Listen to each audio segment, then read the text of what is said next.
ನಮಸ್ಕಾರ. ಸಕ್ಕತ್ ಸುದ್ದಿಗೆ ಸ್ವಾಗತ. ಸಾಮಾನ್ಯವಾಗಿ ಈ ಒಂದು ಕೋವಿಡ್-19 ಸಂದರ್ಭದಲ್ಲಿ ಎಲ್ಲ ವಯೋಮಾನದವರು ಕೂಡ ಸಾಕಷ್ಟು ಆತಂಕಕ್ಕೆ ಒಳಗಾಗಿದ್ದಾರೆ. ಅದರಲ್ಲೂ ಪುಟ್ಟ ಮಕ್ಕಳಿರುವಂತಹ ಮನೆಗಳಲ್ಲಿ, ಬಾಣಂತಿಯರಿರುವಂತಹ ಮನೆಗಳಲ್ಲಿ ಮತ್ತು ಗರ್ಭಿಣಿ ಸ್ತ್ರೀಯರಿರುವಂತಹ ಮನೆಗಳಲ್ಲಿ ಅಥವಾ ಈಗಾಗಲೇ ಬೇರೆ ಬೇರೆ ಸಮಸ್ಯೆಗಳು, ಆರೋಗ್ಯ ಸಮಸ್ಯೆಗಳಿರುವಂತಹ ಮನೆಗಳಲ್ಲಿ ಇನ್ನಷ್ಟು ಆತಂಕಕ್ಕೆ ಹೆಚ್ಚು ಒಳಗಾಗಿದ್ದಾರೆ ಅಂದ್ರೆ ತಪ್ಪಾಗ್ಲಿಕ್ಕಿಲ್ಲ. ಕಾರಣ, ಒಂದು ಸಾಮಾಜಿಕ ಅಂತರವನ್ನ ಕಾಯ್ದುಕೊಂಡು ಜನಜೀವನ ನಡೆಸುವಂತಹದ್ದು ಭಾರತದಂತಹ ದೇಶದಲ್ಲಿ ಅಷ್ಟು ಸುಲಭ ಸಾಧ್ಯವಿಲ್ಲ. ಆದಾಗ್ಯೂ ನಮ್ಮಲ್ಲಿರುವಂತಹ ಜನಸಂಖ್ಯೆ ಮತ್ತು ನಮ್ಮಲ್ಲಿರ್ತಕ್ಕಂತಹ ಆರೋಗ್ಯ ಸಮಸ್ಯೆಗಳು ಈ ಕೋವಿಡ್-19 ಆತಂಕವನ್ನ ಇನ್ನೂ ಹೆಚ್ಚು ಮಾಡಿದೆ ಅಂದ್ರೆ ತಪ್ಪಾಗ್ಲಿಕ್ಕಿಲ್ಲ. ಬನ್ನಿ ಹಾಗಾದ್ರೆ ಇವತ್ತಿನ ಸಕ್ಕತ್ ಸುದ್ದಿಯ ಈ ಒಂದು ಸಂದರ್ಶನದಲ್ಲಿ ಮಕ್ಕಳ ತಜ್ಞರಾದಂತಹ ಡಾಕ್ಟರ್ ಚಂದ್ರಶೇಖರ್ ರೆಡ್ಡಿ ಅವರು ಇವತ್ತು ಮಕ್ಕಳ ಆರೋಗ್ಯದ ಬಗ್ಗೆ, ಅದರಲ್ಲೂ ಕೂಡ ಈ ಋತುಮಾನ ಚೇಂಜ್ ಆಗುವಂತಹ, ಋತುಮಾನ ಬದಲಾಗುವಂತಹ ಸಂದರ್ಭದಲ್ಲಿ ಮಕ್ಕಳ ಆರೋಗ್ಯವನ್ನು ಹೇಗೆ ಕಾಪಾಡಿಕೊಳ್ಳಬೇಕು ಅನ್ನುವುದರ ಬಗ್ಗೆ ಹೆಚ್ಚಿನ ಮಾಹಿತಿಯನ್ನ ತಿಳಿಸ್ಕೊಡ್ಲಿದ್ದಾರೆ.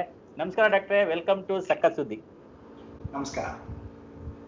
ಮೊದಲನೇದಾಗಿ ಈ ಚೇಂಜ್ ಆಫ್ ಕ್ಲೈಮೇಟ್ ಮತ್ತೆ ಚೇಂಜ್ ಆಫ್ ವೆದರ್ ಮಕ್ಕಳ ಆರೋಗ್ಯದ ಮೇಲೆ ಹೇಗೆ ಪರಿಣಾಮವನ್ನ ಬೀರುತ್ತೆ? ಚೇಂಜ್ ಆಫ್ ವೆದರ್ ಅಂತ ಹೇಳ್ಬೇಕಂದ್ರೆ, ಇವಾಗ ಸಮ್ಮರ್, ಕೆಲವೊಂದು ಕಾಯಿಲೆಗಳು ಸಮ್ಮರ್ ಸೀಸನ್ ಅಲ್ಲಿ ಶೆಕೆಯಿಂದ ಬರುವಂತಹ ಕಾಯಿಲೆಗಳು ಇರ್ತವೆ. ಅವಾಗ ಮಳೆಗಾಲ ಸ್ಟಾರ್ಟ್ ಆದ್ರೆ, ಸಮ್ಮರ್ ಮುಗಿದೋಗ್ಬಿಟ್ಟು ಮಳೆಗಾಲ ಸ್ಟಾರ್ಟ್ ಆದಾಗ ಕೆಲವೊಂದು ಜಾಸ್ತಿ ವೈರಸಸ್, ಕೆಮ್ಮು ನೆಗಡಿ ಮಾಡುವಂತಹ ವೈರಸಸ್ಗಳು ಜಾಸ್ತಿ ಆಕ್ಟಿವೇಟ್ ಆಗ್ತವೆ. ಹಾಗೆ ಮಳೆಗಾಲದಲ್ಲಿ ಫಸ್ಟ್ 1-2 ಮಳೆಗಳು ಆದ್ಮೇಲೆ ಸ್ವಲ್ಪ ನೀರೆಲ್ಲ ಕೆಲವೊಂದು ಪ್ಲಾಸ್ಟಿಕ್ ನಲ್ಲಿ ಆಗ್ಬೋದು, ತೆಂಗಿನ ಚಿಪ್ ನಲ್ಲಿ ಆಗ್ಬೋದು, ನೀರೆಲ್ಲ ಸ್ಟಾಗ್ನೆಂಟ್ ಅಂತ ಹೇಳ್ತೀವಿ ನಾವು. ಅಂದ್ರೆ ನೀರೆಲ್ಲ ಅಲ್ಲಿ ಕುತ್ಕೊಂಡು ಅದರಲ್ಲಿ ಮಳೆ ನೀರಿನಲ್ಲಿ ಸೊಳ್ಳೆಗಳು ಜಾಸ್ತಿ ಬೆಳವಣಿಗೆ ಆಗಿ ಅದರಿಂದ ಈವನ್ ಡೆಂಗು ಜ್ವರ ಕೂಡ ಮಳೆಗಾಲದಲ್ಲಿ ಬರುವಂತ ಸಾಧ್ಯತೆಗಳು ಜಾಸ್ತಿ ಆಗ್ತವೆ. ಅಂದ್ರೆ ಮಕ್ಕಳಲ್ಲಿ ಈಗ ಇಮ್ಯುನಿಟಿ ಬಗ್ಗೆ ನಾವು ಹೆಚ್ಚು ಮಾತಾಡ್ತಿದ್ದೀವಿ ಕೋವಿಡ್ ಸಂದರ್ಭದಲ್ಲಿ. ಸೊ ಮಕ್ಕಳ ಇಮ್ಯುನಿಟಿ ಬಗ್ಗೆ ಮಾತನಾಡೋದಾದ್ರೆ, ಅವರು ಎಲ್ಲಿಯವರೆಗೂ ಒಂದು ರೋಗವನ್ನ, ಒಂದು ಸಮಸ್ಯೆಯನ್ನ ತಡೆದುಕೊಳ್ಳಿಕ್ಕೆ ಸಾಧ್ಯ?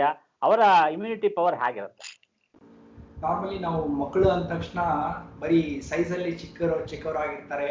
ಸೊ ದೊಡ್ಡವ್ರಿಗೆ ಎಷ್ಟು ಶಕ್ತಿ ಇರುತ್ತೆ ಅದ್ರಲ್ಲಿ ಸ್ವಲ್ಪ ಕಡಿಮೆ ಶಕ್ತಿ ಇರುತ್ತೆ ಇದ್ರಲ್ಲಿ ಅಷ್ಟೇ, ಬಿಟ್ರೆ ಎಲ್ಲಾನು ಒಂದೇ ಅಂತ ಅನ್ಕೊಳ್ಳೋದು ತಪ್ಪಾಗುತ್ತೆ. ಸೊ ಚಿಕ್ಕ ಮಕ್ಕಳು ನಾರ್ಮಲಿ ನಾವು ಹೇಳ್ಬೇಕು ಅಂತಂದ್ರೆ ಬರೀ ಸೈಜ್ ಅಲ್ಲಿ ಅಷ್ಟೇ ಚಿಕ್ಕವರಾಗಿರಲ್ಲ. ಈವನ್ ಇಮ್ಯುನಿಟಿ ಪವರ್ ನಲ್ಲಿ ಕೂಡ ತುಂಬಾ ಕಡಿಮೆ ಇಮ್ಯುನಿಟಿ ಇರುತ್ತೆ ಅಂತೇಳಿ ಹೇಳ್ಬೋದು.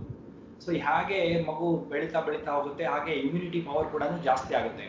ಸೊ ಅದು ನೈಸರ್ಗಿಕ, ನ್ಯಾಚುರಲ್ ಆಗಿ ನಾವು ಏನು ಮಾಡಿಲ್ಲ ಅಂತಂದ್ರೂ ಕೂಡ ಕೆಲವೊಂದು ಬೇಸಿಕ್ ಇಂಪಾರ್ಟೆಂಟ್ ಥಿಂಗ್ಸ್ ಅಂತಂದ್ರೆ ಒಳ್ಳೆ ಆಹಾರ.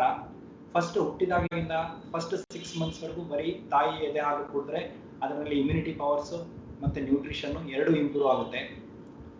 ಕೆಲವೊಂದು ಮಕ್ಕಳಿಗೆ ತಾಯಿ ಹಾಲು ಸಿಗದೆ ಇರುವಾಗ ತೂಕ ಚೆನ್ನಾಗಿ ಇಂಪ್ರೂವ್ಮೆಂಟ್ ಆಗ್ತಾ ಇಲ್ಲ ಅಂತಂದ್ರೆ ಎಕ್ಸ್ಟ್ರಾ ಪೌಡರ್ ಮಿಲ್ಕ್ ಆ ಥರ ಏನಾದರೂ ಕೊಡಬೇಕಾಗುತ್ತೆ. ಯಾಕಂದ್ರೆ ಒಳ್ಳೆ ವೆಯ್ಟ್ ಇಂಪ್ರೂವ್ಮೆಂಟ್ ಆದ್ರೆ ಆಟೋಮೆಟಿಕ್ಲಿ ಇಮ್ಯುನಿಟಿ ಕೂಡ ಇಂಪ್ರೂವ್ಮೆಂಟ್ ಆಗುತ್ತೆ.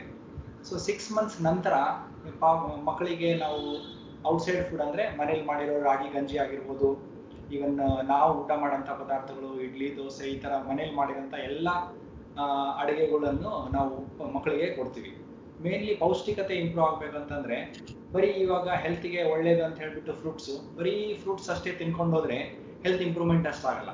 ಸೊ ಎಲ್ಲದನ್ನೂ ತಗೋಬೇಕು, ಒಂದು ಕರೆಕ್ಟ್ ಪ್ರಮಾಣ ಅನ್ನೋದಿರುತ್ತೆ. ಸೊ ಕರೆಕ್ಟ್ ಪ್ರಮಾಣ ಅಂತ ನಾವು ಡಿಸೈಡ್ ಮಾಡ್ಬೇಕಾಗಿಲ್ಲ. ನಾವು ನಾರ್ಮಲಿ ಇವಾಗ ನಾವು ದೊಡ್ಡವರು ಅನ್ನ ಸಾರು ಎಲ್ಲ ಊಟ ಮಾಡ್ತೀವಿ ಅಂತಂದ್ರೆ ಅನ್ನದಲ್ಲಿ ಕಾರ್ಬೋಹೈಡ್ರೇಟ್ಸ್ ಜಾಸ್ತಿ ಇರುತ್ತೆ, ಬೇಳೆ ಸಾರಲ್ಲಿ ಪ್ರೋಟೀನ್ಸ್ ಜಾಸ್ತಿ ಇರುತ್ತೆ, ಜೊತೆಗೆ ತರಕಾರಿ ತಿಂತೀವಿ ಅದರಲ್ಲಿ ವೈಟಮಿನ್ಸ್, ಮಿನರಲ್ಸ್ ಇರುತ್ತೆ. ಸೊ ನಮ್ ಹಿಂದಿಂದ ನಡ್ಕೊಂಡು ಬಂದಿರೋಂಥ ಪದ್ಧತಿಗಳು ಏನಿದಾವಲ್ಲ ಅದೆಲ್ಲ ಕರೆಕ್ಟ್ ಬ್ಯಾಲೆನ್ಸ್ಡ್ ಡಯಟ್ ಅನ್ನೋದ್ರದ್ದು ಸುತ್ತಾನೆ ಅದೆಲ್ಲ ಹೆಣ್ಕೊಂಡು ಬಂದಿದೆ. ಸೊ ಹಾಗಾಗಿ ನಾವು ಏನು ಊಟ ಮಾಡ್ತೀವಿ ಆ ಥರದ್ದನ್ನೇ ಮಕ್ಕಳಿಗೂ 6 months ಆದ್ಮೇಲಿಂದ ಸ್ಟಾರ್ಟ್ ಮಾಡಿ ಆದಷ್ಟು ಮನೆ ಆಹಾರನೇ ಕೊಡೋದು ಒಳ್ಳೇದು. ಅದರಿಂದ ನ್ಯಾಚುರಲ್ ಆಗಿ ಇಮ್ಯುನಿಟಿ ಜಾಸ್ತಿ ಆಗುತ್ತೆ. ಅಂದ್ರೆ ಒಬ್ಬ ಮನುಷ್ಯನಿಗೆ ಬೇಕಾದಂತಹ ಪದಾರ್ಥಗಳು ಅಥವಾ ಆಹಾರವನ್ನ ಅವನು ಹೇಗೆ ಇಷ್ಟಪಡ್ತಾನೋ ಹಾಗೆ ಮಕ್ಕಳಿಗೂ ಕೂಡ ಅಭ್ಯಾಸ ಮಾಡಿಸುವಂತಹದ್ದು, ಅವ್ರು ಇಷ್ಟಪಡುವಂತಹದ್ದು ಕೊಡೋದು ಬಹಳ ಮುಖ್ಯ ಅಂತ ಹೇಳ್ತೀವಿ. ಫೋರ್ಸ್ಫುಲಿ ನಾವೇನು ಫೀಡ್ ಮಾಡಕ್ ಆಗೋದಿಲ್ಲ, ಮಾಡಬಾರ್ದು ಅಂತ ಹೇಳ್ತೀವಿ. ಹಾಗೇನೆ ಎದೆಹಾಲು, ತಾಯಿಯ ಎದೆಹಾಲು ಬಹಳ ಶ್ರೇಷ್ಠವಾದಂತಹ ಒಂದು ಮಕ್ಕಳಿಗೆ ಹೆಚ್ಚು ಶಕ್ತಿಯನ್ನ ಕೊಡುವಂತಹದ್ದು ಅಂತ ಎಲ್ಲರೂ ಹೇಳ್ತಾರೆ. ಸೊ ಈ ನಿಟ್ಟಿನಲ್ಲಿ ಎದೆ ಹಾಲಿನ ಜೊತೆಗೆ ಸೊ ನೀವು ಹೇಳಿದಂತ ಆಹಾರಗಳು ಅಥವಾ ನಾವು ನಮ್ಮ ಆಹಾರ ಪದ್ಧತಿಗಳು ಏನಿದ್ದಾವೆ ಅದನ್ನ ಕೊಟ್ಕೊಳ್ಳೋ ಹೋಗ್ತಕ್ಕಂಥದ್ದು ಬಹಳ ಮುಖ್ಯ ಅಂತ ಹೇಳಿದ್ರಿ. ಸೊ ಇದನ್ನ ಬ್ಯಾಲೆನ್ಸ್ ಮಾಡ್ಕೊಂಡು ಎರಡನ್ನ ಹೇಗೆ ಹೋಗೋದು? ಸೊ ಎಲ್ಲರಿಗೂ ಗೊತ್ತಿರೋಂಗೆ ಈವನ್ ಗೌರ್ಮೆಂಟ್ ಕ್ಯಾಂಪೇನ್ಗಳು ಇದಾವೆ, WHO ದವ್ರು ಹೇಳ್ತಾರೆ ಫಸ್ಟ್ 6 ತಿಂಗಳು ಮಕ್ಕಳದ ಬೆಳವಣಿಗೆ ಬಹಳ ಇಂಪಾರ್ಟೆಂಟ್.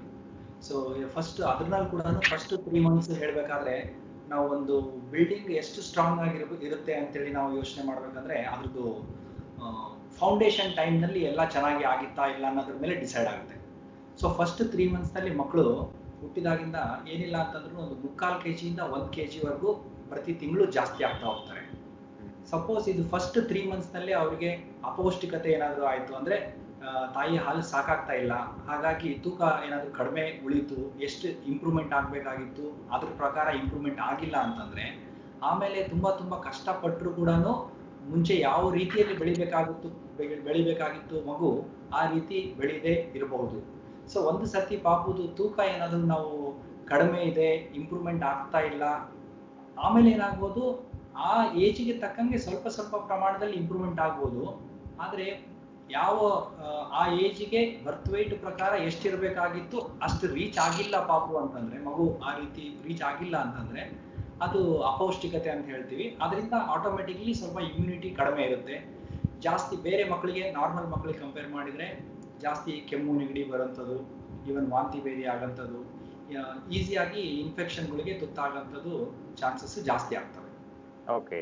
ಹಾಗೆಯೇ ಇವತ್ತಿನ ಕಾಲದಲ್ಲಿ ನಾವು ನೋಡ್ತೀವಿ ನ್ಯೂಕ್ಲಿಯರ್ ಫ್ಯಾಮಿಲೀಸ್ ಜಾಸ್ತಿ ಆಗಿರೋದ್ರಿಂದ ಸೊ ಈ ಬೇಬಿ ಕೇರ್ ಅನ್ನುವಂಥದ್ದು ಪ್ರತಿಯೊಬ್ಬರಿಗೂ ತಿಳಿದೇ ಇರೋದ್ರಿಂದ ಸೊ ತುಂಬಾ ಜನ ಗೂಗಲ್ ಮಾಡೋದು ಜಾಸ್ತಿ ಆಗ್ಬಿಟ್ಟಿದೆ.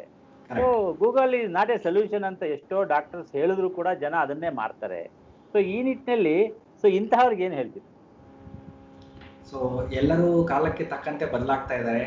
ಹಾಗಾಗಿ ನ್ಯೂಕ್ಲಿಯರ್ ಫ್ಯಾಮಿಲೀಸ್ ಅನ್ನೋದು ತುಂಬಾ ಸರ್ವೇ ಸಾಮಾನ್ಯ ಆಗ್ಬಿಟ್ಟಿದೆ. ಎಸ್ಪೆಷಲಿ ಬೆಂಗಳೂರು ಅಂತ ಸಿಟಿ ಆಗ್ಬೋದು ಅಥವಾ ಯಾವುದೇ ಸಿಟಿ, ಮೆಟ್ರೋಪಾಲಿಟನ್ ಸಿಟೀಸ್ ಅಂದ್ರೆ ನ್ಯೂಕ್ಲಿಯರ್ ಫ್ಯಾಮಿಲೀಸ್ ಆಗ್ಬಿಟ್ಟಿದ್ದಾವೆ. ಮುಂಚಿನ ಥರ ಈಗ ಜಾಯಿಂಟ್ ಫ್ಯಾಮಿಲಿನಲ್ಲಿ ಇದ್ರೆ ಏನಾಗ್ತಿತ್ತು, ಅಪ್ಪ ಅಮ್ಮ ಕೆಲ್ಸಕ್ಕೆ ಹೋದ್ರು ಕೂಡ ಅಥವಾ ಯೂಶಲಿ ತಾಯಿಯಂದ್ರು ಮುಂಚೆ ಅಷ್ಟು ಕೆಲ್ಸಕ್ಕೆ ಹೋಗ್ತಾ ಇರಲಿಲ್ಲ. ಇವಾಗ ಅದೊಂದು ಅನಿವಾರ್ಯತೆ ಆಗಿರೋದ್ರಿಂದ ಹೋಗ್ತಾ ಇದ್ದಾರೆ. ಸೊ ಅಟ್ಲೀಸ್ಟ್ ಅಜ್ಜ ಅಜ್ಜಿ ಆ ಥರ ಮನೆಯಲ್ಲಿದ್ದರೆ ಅವರಿಗೂ ಒಂದು ಟೈಮ್ ಪಾಸ್ ಆಗುತ್ತೆ, ಮಕ್ಕಳಿಗೆ ಊಟ ಮಾಡಿಸೋದು, ಪೌಷ್ಟಿಕತೆ ಎಲ್ಲ ಕೊಡೋದು, ಪ್ಲಸ್ ಅವ್ರಿಗೆ ಇಷ್ಟೊಂದು ಎಕ್ಸ್ಪೀರಿಯನ್ಸ್ ಇರುತ್ತೆ. ಮುಂಚೆ ಎಲ್ಲ ಎಷ್ಟೊಂದು ಮಕ್ಕಳನ್ನ ಹೆರ್ತಿರ್ತಾರೆ ಅವರು. ಸೊ ಅವ್ರಿಗೆ ಜಾಸ್ತಿ ಎಕ್ಸ್ಪೀರಿಯನ್ಸ್ ಇರೋದ್ರಿಂದ ಅವರು ಯಾವುದರಲ್ಲಿ ಪ್ರೋಟೀನ್ಸ್ ಜಾಸ್ತಿ ಇರುತ್ತೆ, ಯಾವುದರಲ್ಲಿ ವಿಟಮಿನ್ಸ್ ಜಾಸ್ತಿ ಇರುತ್ತೆ ಅಂಥೇಳಿ ಅದನ್ನ ಕರೆಕ್ಟಾಗಿ ಒಂದು ವ್ಯವಸ್ಥಿತವಾಗಿ ಊಟದ ಪದ್ಧತಿಗಳು ಫಾರ್ಮ್ ಆಗ್ತಾ ಇದ್ವು, ಅದರ ಪ್ರಕಾರ ಕೊಡ್ತಾ ಇದ್ರು. ಈಗಿನ ನ್ಯೂಕ್ಲಿಯರ್ ಫ್ಯಾಮಿಲೀಸ್ಗಳಿಗೆ ನಾನು ಹೇಳೋದಕ್ಕೆ ಏನು ಇಷ್ಟಪಡ್ತೀನಿ ಅಂದರೆ, ಗೂಗಲ್ ಅನ್ನೋದು ಒಳ್ಳೇದು ಇರುತ್ತೆ, ಕೆಟ್ಟದ್ದು ಇರುತ್ತೆ. ಸೊ ಸಿಂಪಲ್ ಆಗಿ ಹೇಳ್ಬೇಕಂದ್ರೆ ನಮಗೆ ಒಂದು ಜಾಗದಿಂದ ಇನ್ನೊಂದು ಜಾಗಕ್ಕೆ ಹೋಗೋಕ್ಕೆ ನಮಗೆ ದಾರಿ ಗೊತ್ತಿಲ್ಲ ಅಂತಂದಾಗ ನಾವು ನಾರ್ಮಲ್ ಆಗಿ ಗೂಗಲ್ ಮ್ಯಾಪ್ಸ್ ಯೂಸ್ ಮಾಡ್ತೀವಿ. ಸೊ ಅದೇ ಥರ ಗೂಗಲಲ್ಲಿ ನಾವು ಇನ್ಫಾರ್ಮೇಷನ್ನು ಎಲ್ಲಿಂದ ತೊಗೊತೀವಿ ಅನ್ನೋದು ಇಂಪಾರ್ಟೆಂಟ್ ಆಗುತ್ತೆ. ಸೊ ನಾನು ಬರಿಬೋದು ಗೂಗಲಲ್ಲಿ, ನೀವು ಬರಿಬೋದು. ಸೊ ಬಟ್ ನಾನು ಬರೆಯೋದಕ್ಕೆ ಅರ್ಹನಾ ಇಲ್ಲ ಅನ್ನೋದನ್ನ ಅವರು ಚೆಕ್ ಮಾಡಬೇಕಾಗುತ್ತೆ. ಸೊ ಹಾಗಾಗಿ ಕರೆಕ್ಟಾಗಿರೋಂಥದ್ದು ಮೆಡಿಕಲ್ ಬ್ಯಾಕ್ಗ್ರೌಂಡ್ ಇರೋಂಥ ವೆಬ್ಸೈಟ್ಸ್ಗಳು, ಯೂನಿವರ್ಸಿಟಿ ವೆಬ್ಸೈಟ್ಸ್ಗಳು, WHO ವೆಬ್ಸೈಟ್ಸ್ಗಳು, ಸೊ ಈ ಥರ even Indian academy of paediatrics ಅಂತ ಅದು ಕೂಡ ಇದೆ, ಅದನ್ನಂಥ ವೆಬ್ಸೈಟ್ಸ್ ಇದೆ. ಅಂಥದ್ರಲ್ಲಿ ಅವರು ಕರೆಕ್ಟಾಗಿ ಇನ್ಫಾರ್ಮೇಷನ್ ಸಿಗುತ್ತೆ. ಯಾವ ರೀತಿ ಮಕ್ಕಳಿಗೆ ಅಪೌಷ್ಟಿಕತೆ ಆಗೋದನ್ನು ಪ್ರಿವೆಂಟ್ ಮಾಡ್ಬೋದು, ಏನೇನು ಕೊಡೋದಕ್ಕೆ ಯಾವ ರೀತಿಯಾಗಿ ಕೊಡ್ಬೋದು. So correct source of information ತಗೊಳೋದು ನಾನು ಸಜೆಸ್ಟ್ ಮಾಡ್ತೀನಿ. ಖಂಡಿತ. ಹಾಗೆಯೇ ಇದರ ಜೊತೆಗೆ ಈ ಬಹಳ ಮೈಲ್ ಸ್ಟೋನ್ ಅಂತ ಹೇಳ್ತೀವಿ ಮಕ್ಕಳ ಬೆಳವಣಿಗೆಯ ಹಂತದಲ್ಲಿ. ಈಗ ಉದಾಹರಣೆಗೆ ನಡೆದಾಡೋ ಅಂತಹದ್ದು ಅಥವಾ ಹಲ್ ಬರುವಂತಹದ್ದು ಅಥವಾ 1 ವರ್ಷ ಕಂಪ್ಲೀಟ್ ಆಗ್ತಕ್ಕಂಥದ್ದು, ಈ ತರ ಮೈಲ್ ಸ್ಟೋನ್ಸ್ ಏನಿದೆ ಅದರಲ್ಲಿ ಪ್ರಮುಖವಾಗಿ ಆ ಹಂತದಲ್ಲಿ ಯಾವ ರೀತಿ ಕೇರ್ ಟೇಕ್ ಮಾಡಬೇಕು? ಮೇನ್ಲಿ ಹೇಳ್ಬೇಕಂತಂದ್ರೆ ಈ ಮೈಲ್ ಸ್ಟೋನ್ಸ್ ಯೂಶಲಿ ಹುಟ್ಟಿದಾಗಿಂದ ಒಂದು ಫಸ್ಟ್ 3 ಮಂತ್ಸ್ ಕತ್ತು ನಿಂತಿರಲ್ಲ, 3 ರಿಂದ 4ನೇ ತಿಂಗಳಿನಲ್ಲಿ ಕತ್ತು ನಿಲ್ಲಬೇಕಾಗಿದ್ದು ಅತಿ ಅವಶ್ಯಕ. ಅದು ಅಕಸ್ಮಾತ್ 4 ತಿಂಗಳು ಕಂಪ್ಲೀಟ್ ಆಯಿತು, ಇನ್ನೂ ಕತ್ತು ಸರಿಯಾಗಿ ನಿಂತಿಲ್ಲ, ಬ್ಯಾಲೆನ್ಸ್ ಆಗ್ತಾ ಇಲ್ಲ ಅಂತಂದರೆ ಡೆಫಿನೆಟ್ಲಿ ಡಾಕ್ಟ್ರನ್ನ ತೋರಿಸ್ಬೇಕಾಗುತ್ತೆ. ನಾರ್ಮಲಿ ಈವನ್ ವ್ಯಾಕ್ಸಿನೇಷನ್ಸ್ಗೆ ಅದಕ್ಕೆಲ್ಲ ಹೋಗ್ತಾ ಇರೋ ಕೂಡ ಈವನ್ ಪಾಪುದು ಕರೆಕ್ಟಾಗಿ ಡಾಕ್ಟ್ರು ನಿಮಗೆಲ್ಲ ಹೇಳದೇ ಇದ್ರೂ ಒಂದು ರೀತಿ ಒಂದು ಜನರಲ್ ಆಗಿ ಎಕ್ಸಾಮಿನೇಷನ್ ಅಂತ ಮಾಡಿರ್ತಾರೆ. ಸೊ ಅದರಲ್ಲಿ ಅವರಿಗೂ ಏನಾದರೂ ಹೆಚ್ಚು ಕಡಿಮೆ ಅನಿಸಿದೆ, ಪಾಪುಗೆ ತೊಂದರೆ ಇದೆ, ಸ್ವಲ್ಪ ಏನಾದರೂ ಪಾಪು ಡಿಲೇ ಆಗ್ತಾ ಇದೆ ಅಂತಂದರೆ ಅವರು ಕೂಡ ನಿಮಗೆ ಹೇಳಿರ್ತಾರೆ. ಆದರೆ ಎಲ್ಲ 10 ನಿಮಿಷ 15 ನಿಮಿಷ ಕನ್ಸಲ್ಟೇಷನ್ನಲ್ಲಿ ಎಲ್ಲ ನೋಡೋದಕ್ಕೆ ಆಗದೇ ಇರ್ಬೋದು. ಅದಕ್ಕೆ ತಂದೆ ತಾಯಿ ಏನು ಅಬ್ಸರ್ವ್ ಮಾಡ್ತೀರಾ, ನಿಮಗೆ ಚಿಕ್ಕದೇ ಇರ್ಬೋದು ಡೌಟು, ದೊಡ್ಡದೇ ಇರ್ಬೋದು ಡೌಟು. ಸೊ ಅದನ್ನ ಏನು ಸಂಕೋಚ ಇಲ್ಲದೆ ಡಾಕ್ಟರ್ ಹತ್ರ ಮಾತಾಡಿ ಕೇಳಿ ಕ್ಲಾರಿಫೈ ಮಾಡ್ಕೊಳೋದು ತುಂಬಾ ಅತಿ ಅವಶ್ಯಕ. ಮತ್ತೆ ಇಲ್ಲ ಪಕ್ಕದ ಮನೆಯವ್ರು ಹೇಳಿದ್ರು, ಇನ್ನೊಬ್ರು ಹೇಳಿದ್ರು, ಇನ್ನು 2 ತಿಂಗಳು 3 ತಿಂಗಳು ಆದ್ಮೇಲೆ ಬರುತ್ತೆ, ಎಲ್ಲ ಸರಿಗಾಗುತ್ತೆ ಅನ್ನೋದು ಸ್ವಲ್ಪ ಲೇಟ್ ಮಾಡಿದ್ರೆ, ಡಿಲೇ ಮಾಡಿದ್ರೆ, ಅದು ಮುಂದೆ ಈವನ್ ಟ್ರೀಟ್ಮೆಂಟ್ ಅಂತ ಕೂಡ ಸ್ಟಾರ್ಟ್ ಮಾಡಿದ್ರೆ ಅದು ಟ್ರೀಟ್ಮೆಂಟ್ ಅಷ್ಟು ಎಫೆಕ್ಟಿವ್ ಆಗದೆ ಇರಬಹುದು. ಸೊ ಅದಕ್ಕೆ 3 ರಿಂದ 4 ತಿಂಗಳಿನಲ್ಲಿ ಕತ್ತು ನಿಲ್ಲೋದು, ಒಂದು 4 ರಿಂದ 5 ತಿಂಗಳಿನಲ್ಲಿ ಪಾಪು ಡಬಾ ಕಾಣೋದು ಅಂತ ಹೇಳ್ತೀವಲ್ಲ, ತಿರುಗೋದು, ಮತ್ತೆ 6 ರಿಂದ 8 ತಿಂಗಳಿನಲ್ಲಿ ಪಾಪು ಕೂತ್ಕೊಳೋದು, ಏನು ಸಪೋರ್ಟ್ ಇಲ್ಲದೆ, 9 ತಿಂಗಳಿಗೆ ಅಟ್ಲೀಸ್ಟ್ ಟಾಟಾ ಬಾಯ್ ಬಾಯ್ ಅಂತ ಏನ್ ಹೇಳ್ತೀವಿ ಅದನ್ನ 9 ತಿಂಗಳಿಗೆ ಹೇಳಿಲ್ಲ ಅಂದ್ರೂ ಅಟ್ಲೀಸ್ಟ್ ಆಕ್ಷನ್ ಅಲ್ಲಿ ಮಾಡೋ ತರ ಮಾಡ್ತವೆ ಮಕ್ಕಳು. ಅಂದ್ರೆ ನಾವು ಹೇಳಿದನ್ನ ಗ್ರಾಸ್ಪ್ ಮಾಡುವಂತ ಕರೆಕ್ಟ್. ಸೊ ಈ ತರ ಅದದು ಒಂದು ಸ್ಟೇಜ್ಗಳು ಇರ್ತಾವಲ್ಲ, ಆ ಸ್ಟೇಜ್ಗೆ ಅದು ರೀಚ್ ಆಯ್ತು ಅಂತಂದ್ರೆ ಸೊ ಏನು ತೊಂದರೆ ಇಲ್ಲ, ಮೆದುಳಿನ ಡೆವಲಪ್ಮೆಂಟ್ ಚೆನ್ನಾಗಿ ಆಗ್ತಾ ಇದೆ. ಸೊ ಫಿಸಿಕಲಿ ಅವ್ರು ಇಂಪ್ರೂವ್ ಆಗ್ತಾ ಇರ್ಬೋದು, ತೂಕ ಜಾಸ್ತಿ ಆಗ್ತಾ ಇರ್ಬೋದು, ಏನು ಇನ್ಫೆಕ್ಷನ್ಸ್ ಆಗದೆ ಇಮ್ಯುನಿಟಿ ಚೆನ್ನಾಗಿರ್ಬೋದು, ಆದ್ರೆ ಮೆದುಳಿನ ಡೆವಲಪ್ಮೆಂಟ್ ಚೆನ್ನಾಗಿಲ್ಲ ಅಂತಂದ್ರೆ ಇವು ಮೈಲಿಗಲ್ಲುಗಳು ಅಟೈನ್ ಆಗಲ್ಲ. ಯಾವ ಏಜ್ಗೆ ಅದು ಅಟೈನ್ ಆಗ್ಬೇಕು ಅದು ಅಟೈನ್ ಆಗಲ್ಲ. ಅಂದ್ರೆ ಮಗುವಿನ ಸರ್ವತೋಮುಖ ಬೆಳವಣಿಗೆ ಬಹಳ ಮುಖ್ಯ. Physically, mentally, over all normal ಆಗಿ ಮಗು ಬೆಳೀತಿದ್ಯಾ ಅಂತ ನೋಡ್ಬೇಕಾಗತ್ತೆ ಅಂತ ಹೇಳಿ. ಹಾಗೇನೆ ಇದ್ರ ಜೊತೆಗೆ ಈಗ ಹಲ್ಲು ಬರುವಂತ ಸಮಯ, ಅದಕ್ಕೆ ಸಿಂಪ್ಟಮ್ಸ್ ಅಥವಾ ಸಹಜವಾಗೇ ಬರುತ್ತಾ, ಇಟ್ಸ್ ನ್ಯಾಚುರಲ್ ಪ್ರೋಸೆಸ್ ಅಂತೀರಾ? ಅದೇ ಹಾಗೆ. ಸೊ ಹಲ್ಲು ಬರೋದು ನೀವು ಹೇಳ್ದಂಗೆನೆ definitely it's a natural process. So ಅದಕ್ಕಾಗಿ ನೀವು ಏನು ಮೆಡಿಸಿನ್ಸ್ ಕೊಡಬೇಕಾಗಿಲ್ಲ. ಸೊ ನಾರ್ಮಲಿ ಪಾಪು ಮಗು ತಾಯಿ ಹಾಲು ಕುಡ್ದಿರುತ್ತೆ, ಅದರಲ್ಲಿ ಕ್ಯಾಲ್ಸಿಯಂ ಇರುತ್ತೆ, ವಿಟಮಿನ್ ಡಿ ಇರುತ್ತೆ. ಸೊ ಅದರಿಂದ ನ್ಯಾಚುರಲ್ ಆಗಿ ಗ್ರೋತ್ ಪ್ರಾಸೆಸ್ ಅಲ್ಲಿ ಹಲ್ಲು ಯಾವ ಸ್ಟೇಜಿಗೆ ಬರಬೇಕು ಆ ಸ್ಟೇಜಿಗೆ ಬಂದೇ ಬರುತ್ತೆ. ಇದರಲ್ಲಿ ಪೇರೆಂಟ್ಸ್ ಆತಂಕಕ್ಕೊಳಗಾಗಬಾರ್ದು. ಅಯ್ಯೋ 8 ತಿಂಗಳಾಯ್ತು ಹಲ್ಲು ಬರಲಿಲ್ಲ, 10 ತಿಂಗಳಾಯ್ತು ಹಲ್ಲು ಬರಲಿಲ್ಲ. ಯಾಕಂದ್ರೆ ಎಲ್ಲದಕ್ಕೂ ಒಂದು ಎಕ್ಸಾಕ್ಟ್ ಟೈಮ್ ಅಂತ ಅಲ್ಲ, ಒಂದು ರೇಂಜ್ ಅಂತ ಇರುತ್ತೆ. ಸೊ 6 ತಿಂಗಳಿಂದ ಸ್ಟಾರ್ಟ್ ಆಗ್ಬಿಟ್ಟು 14 ತಿಂಗಳವರೆಗೂ ಎನಿ ಟೈಮು ಹಲ್ಲು ಬರಕ್ಕೆ ಸ್ಟಾರ್ಟ್ ಆಗ್ಬೋದು. ಸೊ ಎಷ್ಟೊಂದು ಮಕ್ಕಳು ಈವನ್ 1 ವರ್ಷದ ಬರ್ತ್ಡೇ ಮಾಡ್ತಾ ಇರ್ತಾರೆ, ಅದ್ರಲ್ಲಿ ಇನ್ನೂ ಹಲ್ಲು ಬಂದಿರಲ್ಲ. ಸೊ ದಯವಿಟ್ಟು ಪೇರೆಂಟ್ಸ್ ಆತಂಕಕ್ಕೊಳಗಾಗೋದು ಬೇಕಾಗಿಲ್ಲ. So up to 14 months complete ಆದ್ಮೇಲೆ ಕೂಡ ಹಲ್ಲು ಬಂದಿಲ್ಲ ಅಂತಂದ್ರೆ ಅದ್ರಲ್ಲಿ ಒಂದು ವೈಟಮಿನ್ ಡಿ ಕೊರತೆ ಇರ್ಬೋದು, ಕ್ಯಾಲ್ಸಿಯಂ ಕೊರತೆ ಇರ್ಬೋದು, ಕೆಲವೊಂದ್ಸರಿ ಈವನ್ ಥೈರಾಯ್ಡ್ ರಿಲೇಟೆಡ್ ಏನಾದ್ರು ಪ್ರಾಬ್ಲಮ್ಸ್ ಕೂಡ ಡಿಲೇ ಆಗುತ್ತೆ ಹಲ್ಲು ಬರೋಂಥದ್ದು. ಸೊ ಎಲ್ಲದಕ್ಕೂ ಎಕ್ಸಾಕ್ಟ್ಲಿ ಒಂದು ನಂಬರ್ ಅಂತ ಇಟ್ಕೋಬೇಡಿ, ಒಂದು ರೇಂಜ್ ಅಂತ ಇರುತ್ತೆ. ಸೊ ಅದ್ರ ಪ್ರಕಾರ ಎಲ್ಲ ಸರಿಗಾಗುತ್ತೆ. ಮತ್ತೆ ಇನ್ನೊಂದು ಹೇಳ್ಬೇಕಂದ್ರೆ ಹಲ್ಲು ಬರುವಾಗ ಹಿರಿಯವರು ಹೇಳ್ತಾರೆ ಮನೆಯಲ್ಲಿ ಪಾಪುಗೆ ಸ್ವಲ್ಪ ಬೇದಿ ಆಗಂತದ್ದಾಗ್ಬೋದು, ಹೊಟ್ಟೆ ಸ್ವಲ್ಪ ಇನ್ಫೆಕ್ಷನ್ ಆಗ್ಬೋದು, ಈ ತರ ಅಂತ ಹೇಳ್ತಾರೆ.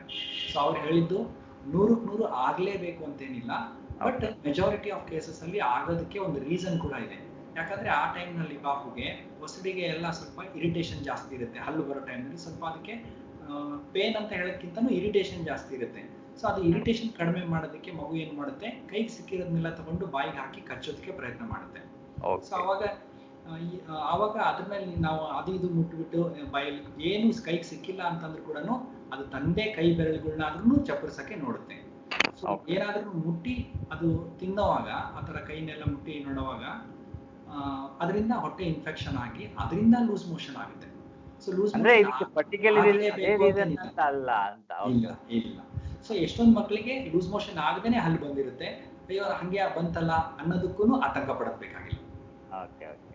ಡಾಕ್ಟರ್, ನೀವು ಹೇಳ್ತಿದ್ರಿ ಎಲ್ಲದಕ್ಕೂ ಹೀಗೆ ಇರಬೇಕು, ಹೀಗೆ ಆಗಬೇಕು ಅಂತ ಏನಿಲ್ಲ, ಆದ್ರೆ ಸಂದರ್ಭ ತಕ್ಕಂತೆ ಕೆಲವು ಟೈಮ್ ಕೆಲವರಿಗೆ ಮಕ್ಕಳಿಗೆ ಆಗ್ಬೋದು, ಕೆಲವ್ರಿಗೆ ಆಗದೆ ಇರಬಹುದು. ಈಗ ಹಲ್ಲು ಬರೋ ಟೈಮಲ್ಲಿ ಲೂಸ್ ಮೋಷನ್ ಬಗ್ಗೆ ಹೇಳಿದ್ರಿ.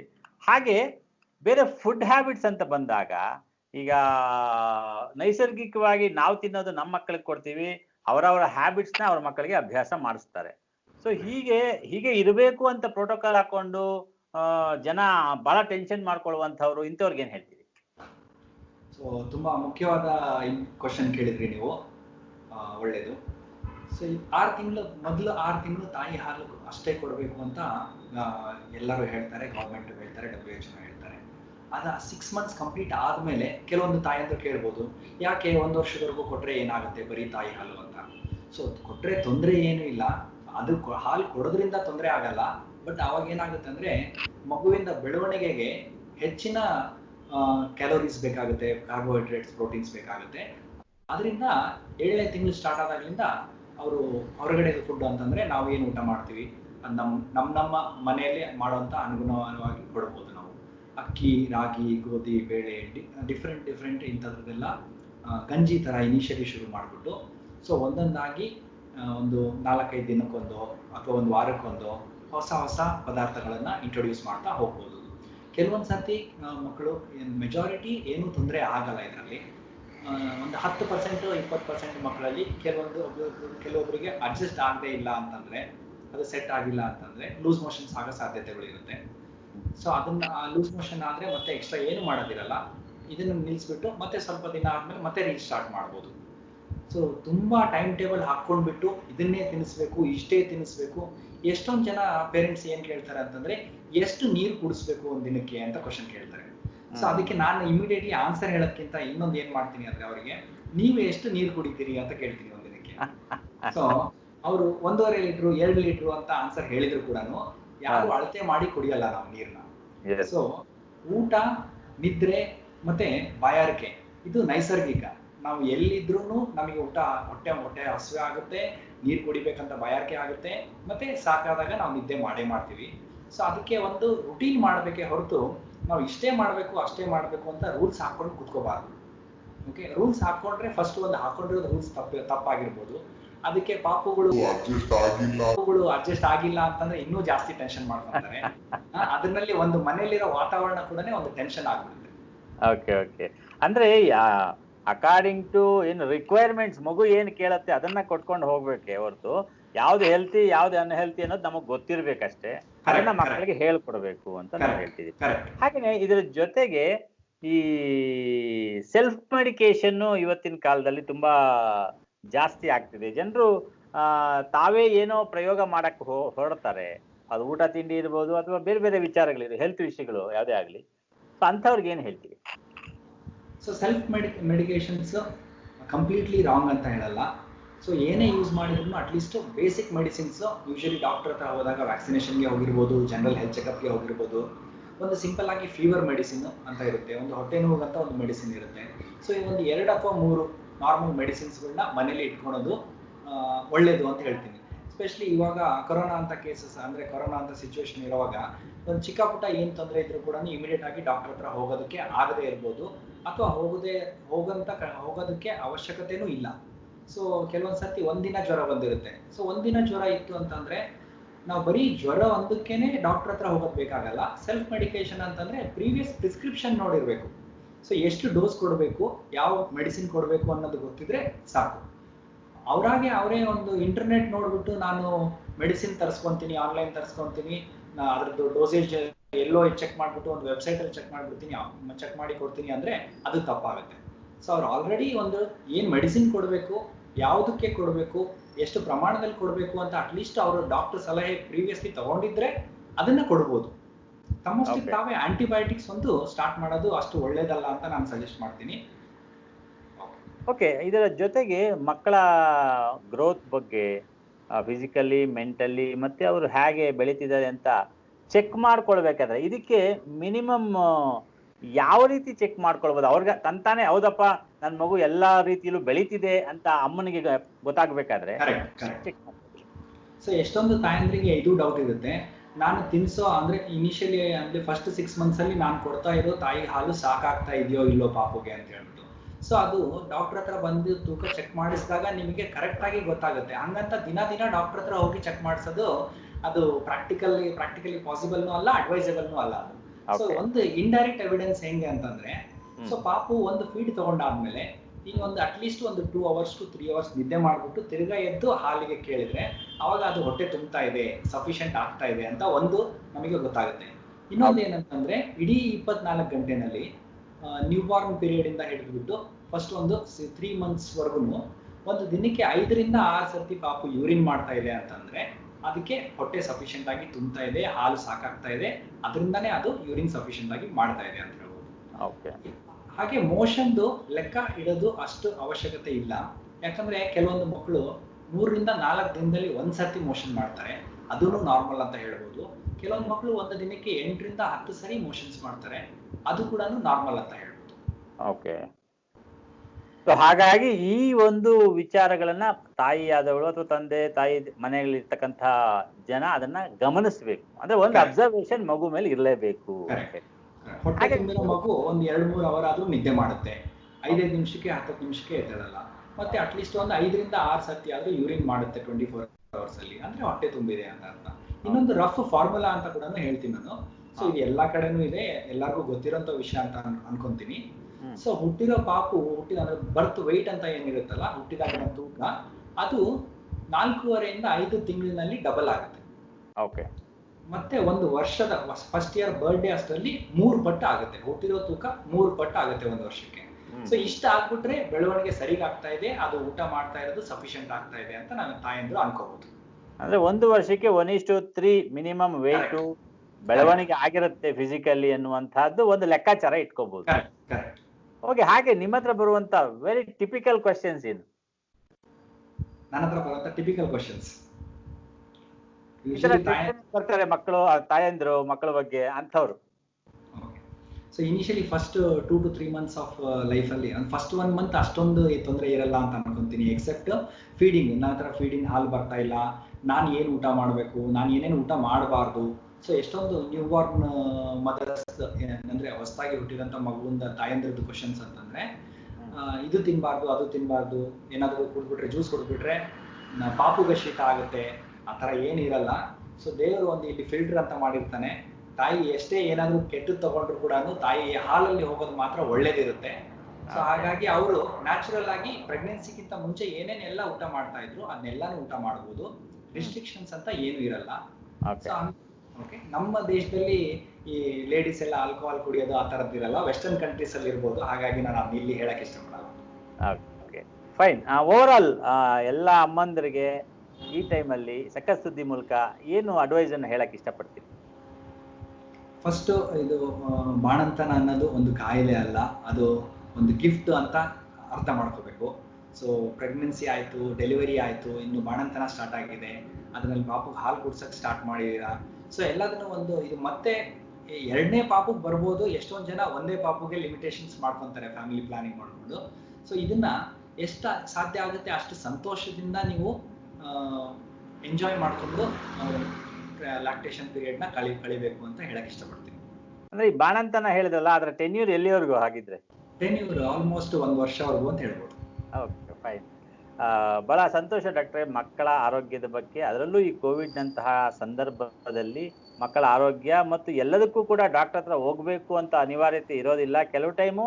ಸೊ ನಾವು ಕಾಮನ್ ಸೆನ್ಸ್ ಯೂಸ್ ಮಾಡಿ ಮಕ್ಕಳನ್ನ ನೋಡ್ಕೊಳ್ಳೋದು ಬಹಳ ಮುಖ್ಯ ಅನ್ನುವಂಥ ವಿಚಾರಗಳನ್ನ ಹೇಳಿದಿರಿ. ಸಕ್ಕತ್ ಸುದ್ದಿ ಜೊತೆ ಮಾತನಾಡಿದ್ದಕ್ಕೆ ತಮಗೆ ಧನ್ಯವಾದ. Thank you so much. For more programs, kindly subscribe Sakkas Suddhi on YouTube channel.